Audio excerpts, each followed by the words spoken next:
I never thought I'd find myself in that dusty old attorney's office, surrounded by the ghosts of family grudges and unspoken regrets.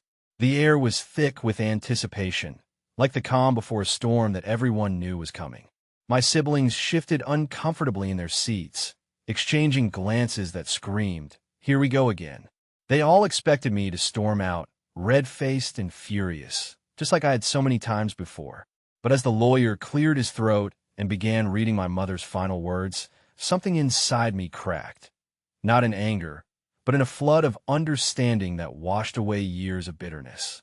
What she said in that moment changed everything, and for the first time, I felt the weight lift from my chest. It all started years ago, back when I was just a kid trying to make sense of a world that seemed unfairly tilted against me.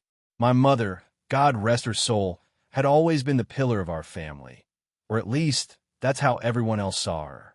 To me, she was an enigma wrapped in disappointment. I was the middle child, sandwiched between my older brother, the golden boy who could do no wrong, and my younger sister, the baby who got all the coddling. Me, I was the one who had to fight for every scrap of attention, every word of praise. But the real rift opened up when I was 18, fresh out of high school and dreaming big about college. I'd work my ass off, part-time jobs, scholarships applications, until my fingers bled from typing. I got into a decent state university, nothing fancy, but it was my ticket out. That's when Mom dropped the bomb. "We're not paying for it," she said flatly over dinner one night, her eyes fixed on her plate like she couldn't bear to look at me. My brother had gotten a full ride from her savings for his Ivy League dreams, and my sister was already earmarked for whatever she wanted. But me? "You've always been independent," she added, as if that was some kind of compliment. Independent? I was forced to be. The argument that followed was explosive. Why him and not me? I yelled, my voice cracking with the hurt I'd bottled up for years. "Because he's the one with potential," she shot back, her words slicing through me like a knife. Potential? What did that even mean? I stormed out that night, slamming the door so hard the frame rattled. "Don't call me again," I muttered under my breath as I peeled out of the driveway. And she didn't. Not for a long time. The silence stretched on for years. I'd call on holidays out of some twisted sense of duty, but the conversations were clipped polite at best. "How's work?" she'd ask. "Fine," I'd reply, biting back the urge to scream about how I'd clawed my way through community college on loans and late-night shifts. She'd mention my siblings' successes, the promotions, the weddings, the grandkids, and I'd feel that old familiar sting. "You made your choice," I finally told her during one particularly tense Christmas call. "Live with it." Click. That was the last time we spoke. Pride, stubbornness, whatever you want to call it. It built a wall between us higher than the Grand Canyon. I moved across the country, built a life for myself in Seattle, far from the family home in rural Ohio. Friends would ask about my mom, and I'd shrug it off. "We're not close," I'd say, but inside, it gnawed at me. How could a mother favor one child so blatantly? How could she not see the damage it caused? Forgiveness? That word wasn't even in my vocabulary when it came to her. It felt impossible, like trying to hug a porcupine. Time marched on, as it does, indifferent to our petty human dramas. I got married, had a couple of kids of my own, and tried to be the parent I wished I'd had. Fair, attentive, no favorites. But the news of Mom's illness hit like a freight train. Cancer, stage 4, no sugarcoating it. My sister called me, her voice trembling. "You should come home," she said. I hesitated, that old anger bubbling up. Why? So she can ignore me one last time? But I went, more for my siblings than for her. The hospital visits were awkward, filled with small talk and avoided eye contact. Mom looked frail, a shadow of the strong-willed woman who'd raised us.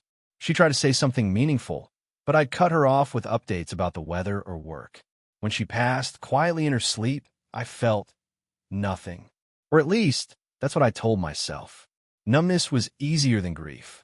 Now, here we were, gathered for the will reading. The attorney's office was straight out of a bad movie.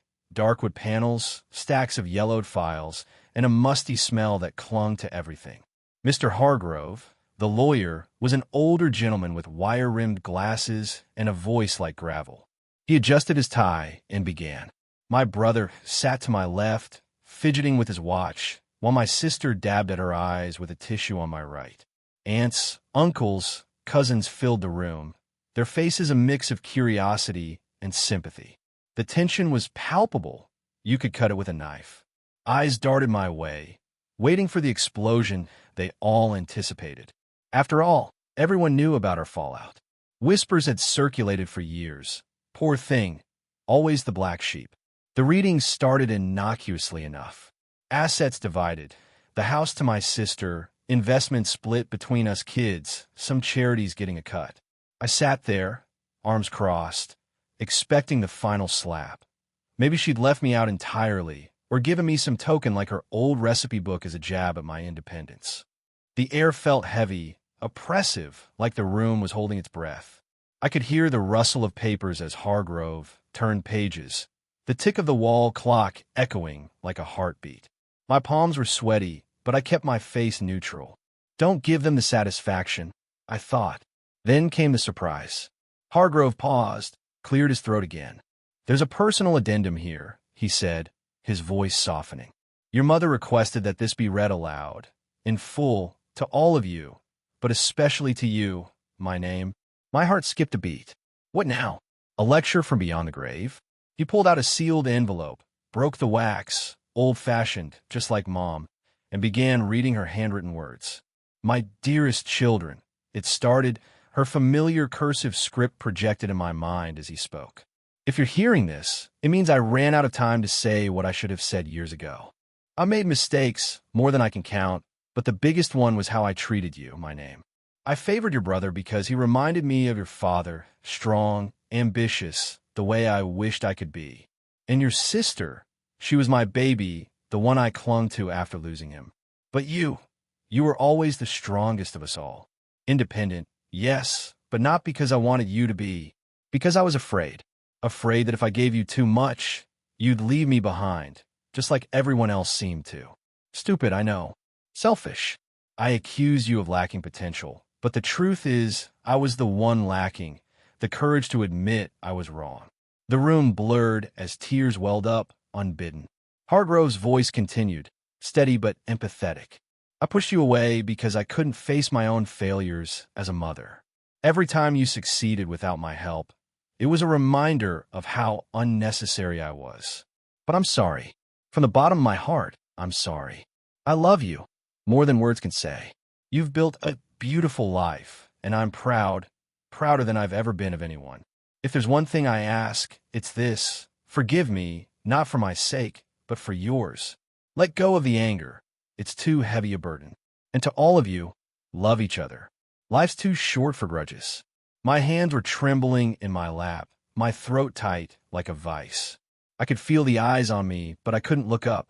It was as if her voice was in the room, soft and regretful, the way it used to be when she'd read us bedtime stories.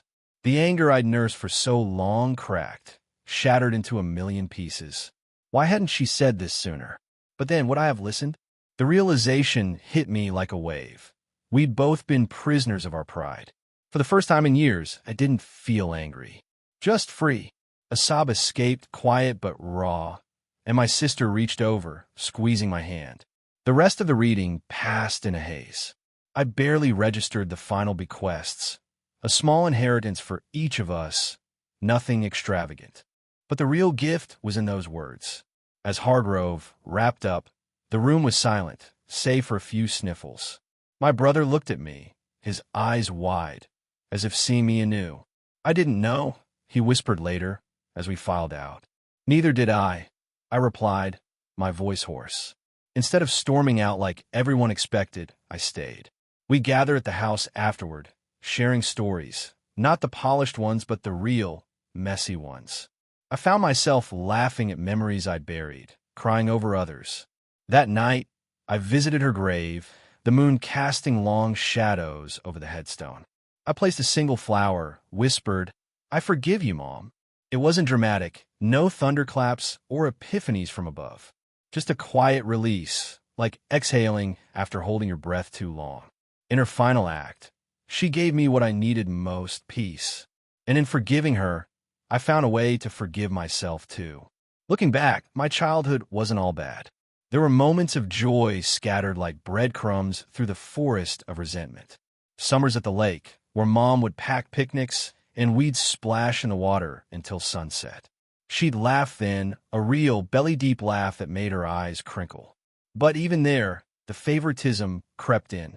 My brother got the new swimsuit. I got hand-me-downs. It builds character, she'd say. Character? At 8 years old, all I wanted was to feel equal. High school was where the cracks widened. I excelled in academics, captain of the debate team, straight A's. But when report cards came home, the praise went to my brother for his sports trophies or my sister for her art projects. Good job, Mom would say to me, absent-mindedly, while gushing over the others. It stung, each time a little deeper. By senior year, I'd internalized it. I wasn't worthy.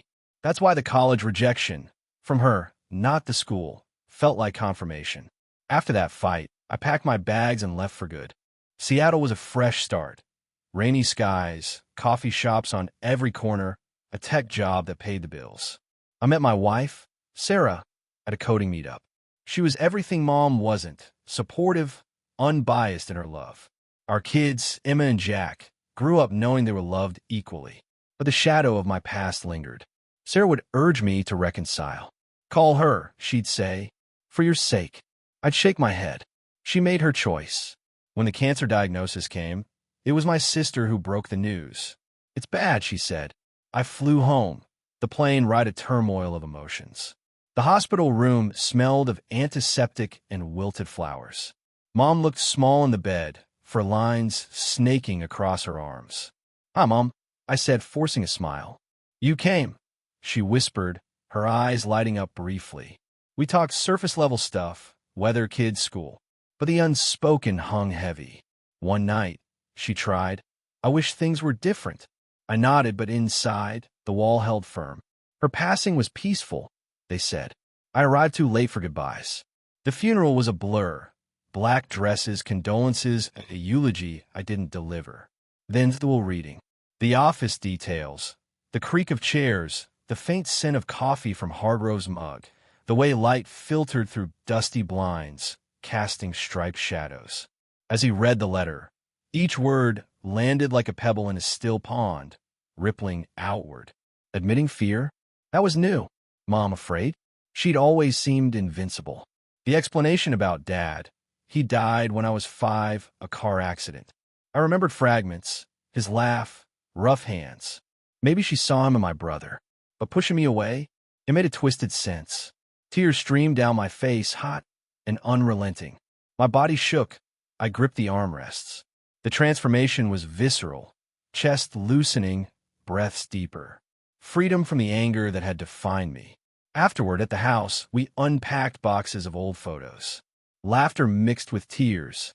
I shared stories with my siblings, bridging gaps. Visiting the grave became a ritual. I talked to her, updating on life. This experience taught me about forgiveness. It's not erasure, but release. It healed not just me, but the family. Let me tell you about one specific memory that haunted me. When I was 12, I won a science fair. Built a volcano model that actually erupted with baking soda and vinegar. Cliché, but I was proud.